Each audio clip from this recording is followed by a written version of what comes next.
Rafa, a main event at this point in your career, I mean, is it still special? Does it matter, or is it just another day in the office for you? Yeah, just another day. I like to fight 5 rounds. I think even on training, I feel that when I put on two extra rounds, I keep, growing during training, keeping performing better. But here I am. I think it's my 11th main event, and just feel blessed for it.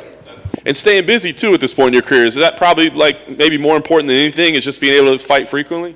Yeah, I had a 16 months layoff, which was very unusual to me, and especially coming off 2 bad injuries. I just want to stay active, fighting more often, providing for my family, move down to Brazil, move back to Rio, and just got to stay busy and produce more.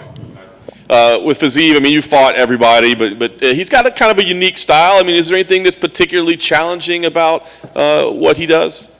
Sure, definitely. It's always a challenge. He's a tough guy, tough fighter. We didn't got to see much of his ground game and his wrestling skills, but I'm sure he got some. Guys from East Europe, they're always tough, mentally tough and physically tough, stronger.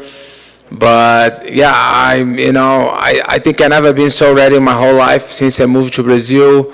It's been a new air, breathing new air there, and refresh my career a little bit. And I feel in great spirit and great shape too. I know you like to put on exciting fights. You like to strike. I mean, you're afraid of striking, but it seems like the easier route would just be like, I'm not going to strike at all. I'm just going to wrestle with this guy. Like, is there any part of you that thinks it's okay to do that? We don't need to strike. I can just take advantage of his wrestling. Definitely, but like the fight starts standing, it's on me. I like to fight standing. I don't care.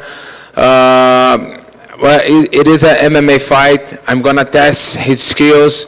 I'm going to test his will, and it's a 5 round. I know he's going to come strong in the first and second round, but I know what I have. I know what I have to do to beat him. There's a lot of talk of matchups at the top of the division, especially with the belt, vacant.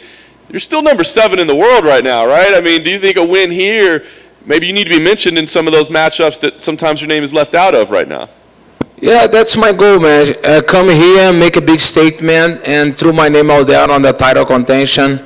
All the guys that is ahead of me,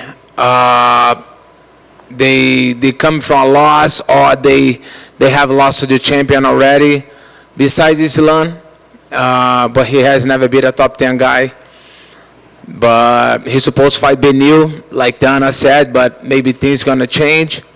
I don't know. Like I have to think about Fiziev now. Put on a great performance, and threw my name out there. I want my name to be on that title contention. Last thing for me, knowing that, is it important to you that you go out there and do something spectacular in this fight? I mean, is just a win enough if it's not exciting, if it's not a highlight reel, or do you feel like you got to do something special so people are talking about you? I think that's all the consequence of the hard work that I've been put on. I've been training a lot, putting my body through a lot, my mind through a lot, testing my will against younger kids in Brazil, coming up guys and from the favelas, and it feels good to be on that environment and Nova União. And then the highlight performance will come naturally. I don't have to force it. I don't have to think, I have to do it. No, it's going to happen. I'm sure it's going to happen. Hey, Rafael. Fans always love to talk about BMF, the BMF. Do you feel like you have a statement to be made because of your resume? Like you fought in everybody, you could put your resume up with anybody else. Do you feel like your name should be mentioned in the BMF conversation more? It's hard to talk about myself, but that's what the fans said. I fought everybody in two division. I'm in UFC for 14 years, and I never back up from a fight. I always sign and agree to fight against the best guys, and I went distance with them. Champions like Usman, Khabib, Kobe, I fall short, but like I went distance, all these big guys, and here I am. I'll be 37 in October, and I feel in great shape. And but it's hard to talk about myself. If the fans think I can be considered a BMF too, I'm okay with that. Your opponent said that he considers you a dream fight. I just want your response to that. That's cool, man. You know, I'm sure I'm almost 10 years older than him. He must grew up watching me fight. But yeah, it's for me, it's a big challenge too. I'm taking Fiziev real seriously. I put on tons of work, as always, smart work, and I feel great for this fight, and I think it'll be a great show for the fans. Thank you.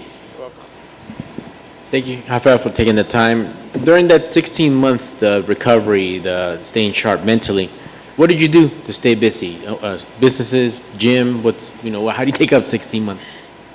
I actually thought about opening a business, but I'm still fighting. I don't want to split my attention with anything else, you know.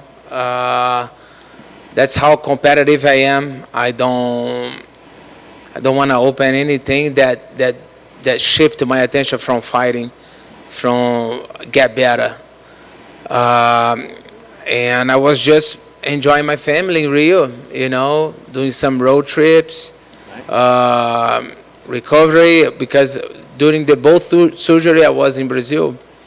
And doctors in the United States couldn't figure out what I had. I would be retired if it wasn't Brazil. Ooh. Yeah, I went to 2-3 different doctors, and they couldn't say, okay, your MRI is cool, I don't see any dysfunction in your groin. But I went to Brazil, I did a different type of MRI, and they find the dysfunction on my groin. And then I got the surgery, and here I am 100%. But like during that time, I just enjoy my family, trying to grow up spiritually, and was a very tough moment for me. And with that being said, what was if you could give me your insight, what was your overall assessment? Because lightweight right now is better than ever. Dustin Poirier, Justin Gaethje, Charles Oliveira, yourself. How did you, when you looked at everything and thought, okay, this is how I fit in, regardless of where I go, what part of lightweight are you, and just as relevant as you have been in the past as a former champion? Yeah, I'm a former champion. I think just because of that 16 months layoff, it kind of put me back a little bit. You know, people it's not talking as much about me because that long layoff. But yeah, here I am 4 months later after my last performance, fighting again. I want to stay active. I want to get another one done before the end of the year. And yeah, now I'm just got to stay busy. I try to fight everybody, all these guys. We ask for all these guys. But everybody's playing ranking games. I don't even look into the ranks anymore. Sometimes people ask me what rank am I. I forget. I don't even look too much anymore. But like we try to fight all these guys, and people just want to fight guys ahead of them. And I'm just tired of it. And I need a fight. I need to support my family. I don't get paid monthly. I don't have a salary. And I just get paid when I fight. And I took the guy. I took Fiziev, you know. Excellent. And last thing for me, a former foe recently retired. Just want your thoughts on Donald Cerrone, a guy who, like you, anytime, anywhere, anybody. Yeah, man. A lot of respect for Cerrone. The guy has fought everybody too, but his last result wasn't that good, you know. I think he was on a 5-loss streak. Maybe 6, I think. 1 draw. I don't remember. But yeah, I think time comes to everybody, you know. When especially a guy like with 40+ fights and fought everybody, I think everybody time will come. It will come, you know. The career will come to the end. But yeah, big respect to him, former title contender. And we fought for the title. We fought back in 2013 as well. He was a title challenge against me in 2016. He had a great career. Thank you, sir, and good luck on Saturday. Thank you.